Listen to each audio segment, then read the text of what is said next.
కూడా పెడుతున్నారు. మరి కాటాలు ఎందుకు కొన్ని టోల్ గేట్లలో కాటా పెట్టిస్తున్నారంట బళ్ళు.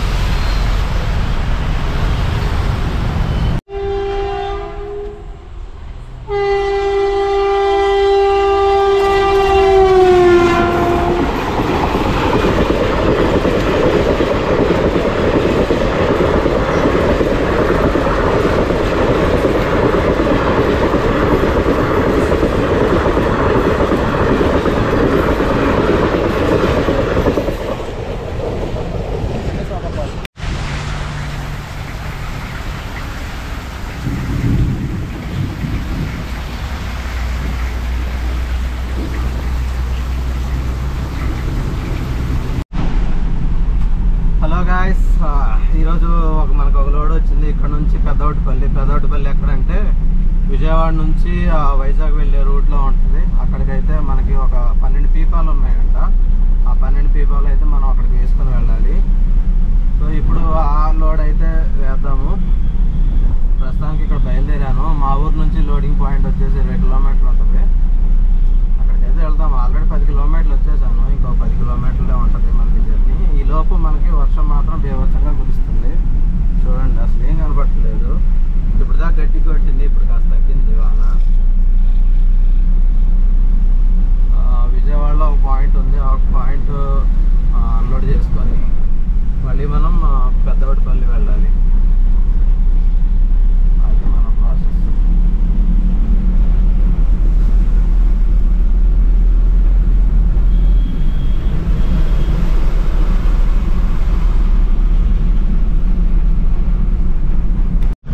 ఇదేంటంటే ముందుగా మన బండి కాటా పెట్టాలంట. ఎందుకంటే ఆ పేపర్లు ఎంత లోడ్ వచ్చింది ఏంటి అనేది మనకు బిల్లు రావాలి కదా. అందుకని మనం ఇక్కడ కాటా ఒకటి ఉంటే ఆ కాటా దగ్గరికి వచ్చాము.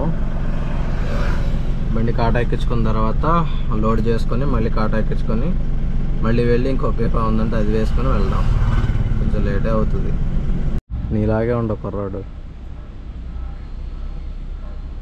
ఒప్పిందే. సరే ఫోన్ చేయి. బండి పెట్టి కూడా 10 నిమిషాలు అవుతుంది.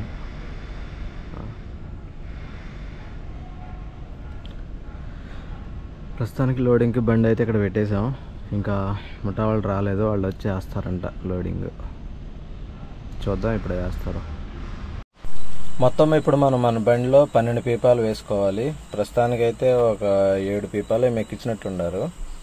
మిగతా వేసుకున్న తర్వాత మనం కాటా దగ్గరికి అయితే బయలుదేరుతాం.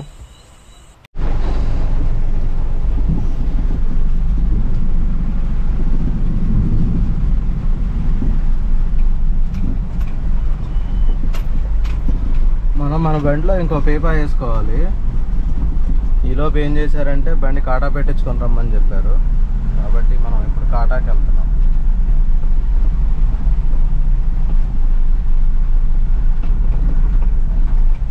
ఎంత వస్తుందో ఏంటో చూద్దాం లోడు. ఈ కాటా దగ్గరికి వచ్చేసరికి వర్షం బాగా పడుతుంది. ఉరుములు మెరుపులు కూడా వస్తున్నాయి. ఆ ఉరుముల్లో ఆయన అయితే కాటా ఆన్ చేయని అంటున్నాడు. మనకేమో లోడ్ అర్జెంట్ అయిపోయింది. చాలాసేపు బతిలాడాను. ఫైనల్గా కాటా పెట్టేశాను. బండి అయితే ఫుల్గా మొత్తం కాటా పెట్టేశాము. వెనకాల డ్రమ్ములు పడకుండా తాడైతే కట్టాను. కట్టేసి ఇప్పుడైతే మనం బయలుదేరదాం. మొత్తం అయిపోయింది. ఫ్రంట్ కూడా ఒకసారి చూపిస్తాను మీకు. చూడండి, ఈ రకంగా వచ్చింది మన బండి. అండ్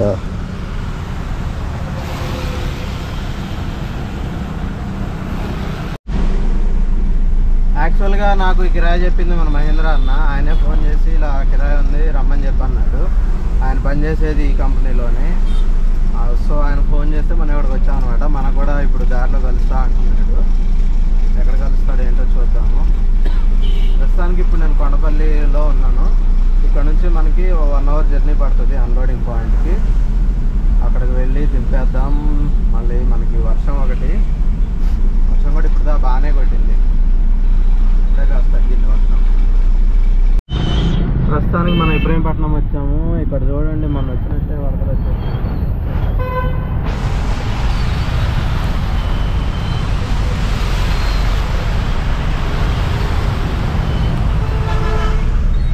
ఏంటో మనం చిన్నపాటి వరదలకి అసలు ఇలా అయిపోతుంది.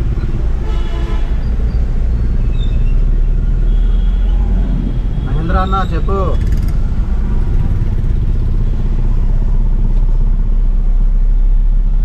సరే దాటి గుంటపల్లి ఆగు.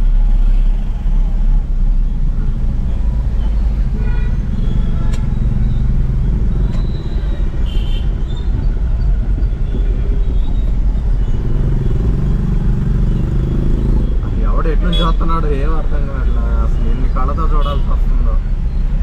సైడ్ మిర్రర్లు ఎంతగా ఎలాగోలా మనం ఇబ్రాహీంపట్నం రింగ్ దాటేసాము. విజయవాడ రోడ్లో తిరిగాము. గుంటపల్లిలో మన మహేంద్ర అన్న వెయిట్ చేస్తున్నాడు మన కోసం. ఆయనకు ఒక బిల్ ఇవ్వాలి మనం, అందుకని వెయిట్ చేస్తున్నాడు. తొందరగా వెళ్దాం. మనలో చాలా మంది మహేంద్ర అన్న గురించి అడుగుతున్నారు. ఆయన దారిలో కలిశాడు. కాకపోతే అక్కడ వీడియో తీద్దామంటే అదేమో బాగా ట్రాఫిక్ ఏరియాలో ఆయన ఆపాడు. నేను కూడా ఆ ఏరియాలోనే ఆపాను. ఇంకా వీడియో తీయడానికి అవ్వలేదు. మన బండిలో ఒక పేపర్ ఆయనకి ఇవ్వాలి కాబట్టి కొంచెం స్పీడ్గా ఆ పేపర్ వెళ్తా రన్నింగ్లోనే ఆయన రోడ్డు మీద ఆగి ఉన్నాడు. నేను అలా పేపర్ ఇచ్చేసి నేను వెళ్ళిపోయాను. లేకపోతే ఆయన కూడా వీడియో తీసేవాడిని. చాలా రోజుల నుంచి మన సబ్స్క్రైబర్స్ చాలా మంది అడుగుతున్నారు కదా. ఈసారి ఖచ్చితంగా ఆయన అయితే ఒక వీడియో తీస్తాను. ఈ రోడ్ వచ్చేసి మనకి విజయవాడకి అవుటర్ రింగ్ రోడ్ లాగా వేస్తున్నారు కొత్తగా. ఆ రోడ్ ఇది.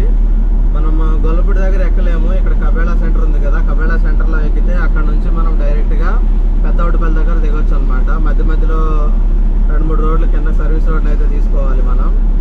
ఆ 2 రోడ్లు తప్పిస్తే ఇక డైరెక్ట్ గా మనం పెద్దవటిపల్లి దగ్గర దిగొచ్చు అనమాట. మనం వెళ్లాల్సింది అక్కడికే కాబట్టి మనం ఈ రోడ్ ఎక్కితే సరిపోద్ది. అలా కాకుండా మనం రావురపాడు మీదుగా వస్తే మనకి ట్రాఫిక్ చాలా ఉంటుంది, మనకి బోల్డ్ అంత టైం వేస్ట్. అందుకని నేనైతే ఈ రోడ్ చూస్ చేసుకున్నాను. నేను ఇప్పటి వరకు ఈ రోడ్ అవతల ఎండింగ్ అయితే దిగలేదు పెద్దవటిపల్లి దగ్గరికి. కాబట్టి ఈరోజు మనం అక్కడ దిగుదాం. రోడ్ ఎక్స్పీరియన్స్ ఎలా ఉంది ఏంటి అనేది మీకు మొత్తం ఎక్స్ప్లెయిన్ చేస్తాను. ఇప్పుడు మనం వైజాగ్ వెళ్ళే రోడ్డు కలుస్తున్నాము. 1/2 అవర్ జర్నీ తర్వాత మనం ఈ రోడ్డుకి అయితే కలుస్తున్నాం. ఇక్కడ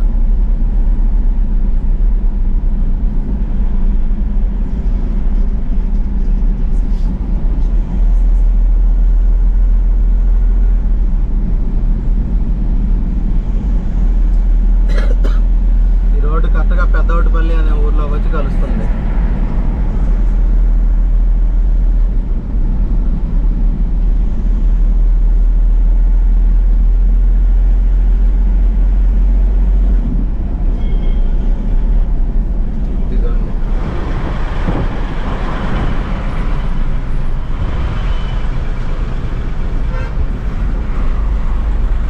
ఇది పిల్లంనేని హాస్పిటల్ అని చెప్పేసి ఉంటుంది మనకి పెద్దవటిపల్లిలో. కరెక్ట్గా హాస్పిటల్ దగ్గరికి వచ్చి కలుస్తుంది ఈరోజు.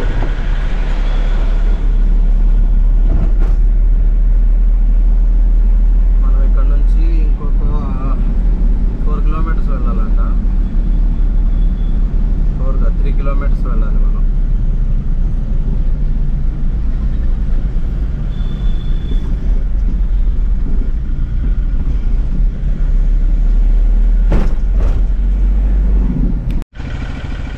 కుట్లా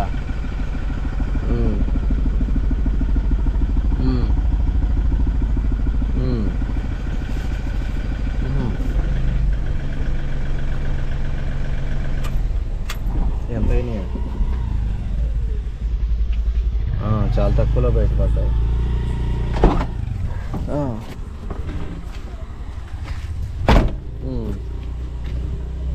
అదేలే.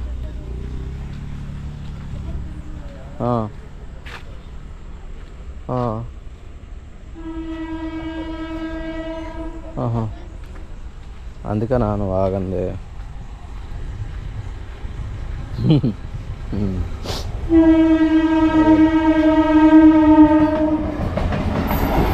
ఎందుకని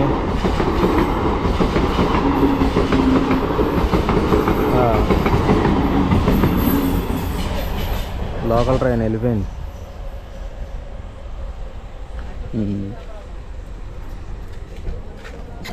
ఇక్కడ వాళ్ళ ఎందుకని అవసరమా ఇది?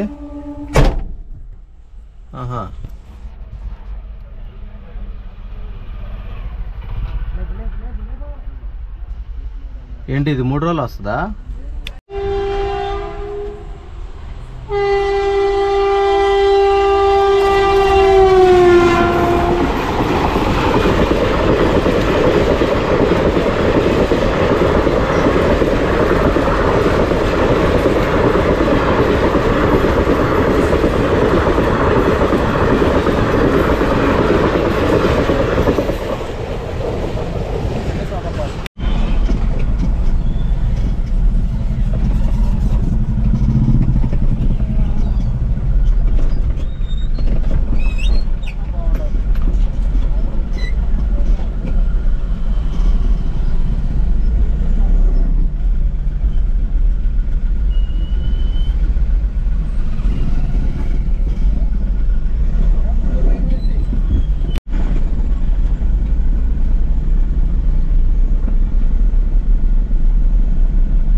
బండి అన్లోడ్ అయిపోయింది, మనకి రిసీవ్డ్ కూడా ఇచ్చేశారు. కాబట్టి ఇప్పుడు మనం ఇక్కడ నుంచి బయలుదేరుతాం. కిరాయేమో ఆయన ఫోన్పే చేస్తానన్నారు. సో మనం ఇక్కడ నుంచి బయలుదేరి ఇంక వెళ్ళిపోతున్నాము. ఈ రూట్లో మనకు ఒక టోల్ గేట్ ఉంది, ఇందాక చూపించలేదు కదా, ఇప్పుడు రిటర్న్లో చూపిస్తాను.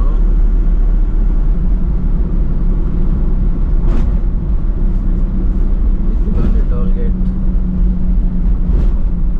గేట్ పెట్టేస్తున్నారు. కొత్తగా రోడ్డు పడిందంటే టోల్ గేటే.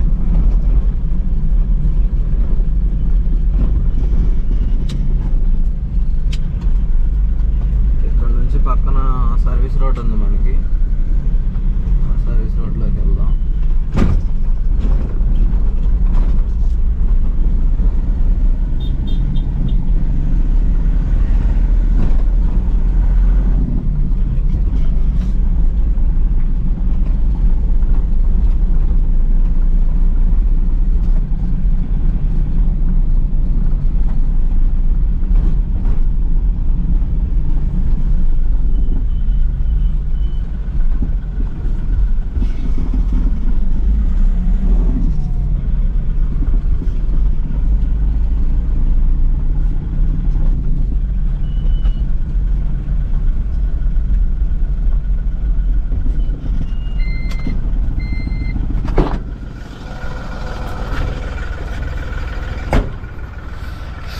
ఓకే, ఫైనల్గా మనం ఇక్కడ టోల్గేట్ దగ్గర ఆగాము. మనకి ఇదంతా వచ్చేసి 52 నుంచి 54 కిలోమీటర్లు అయితే వస్తుంది, ఏది మా ఏరియా నుంచి ఇక్కడికి.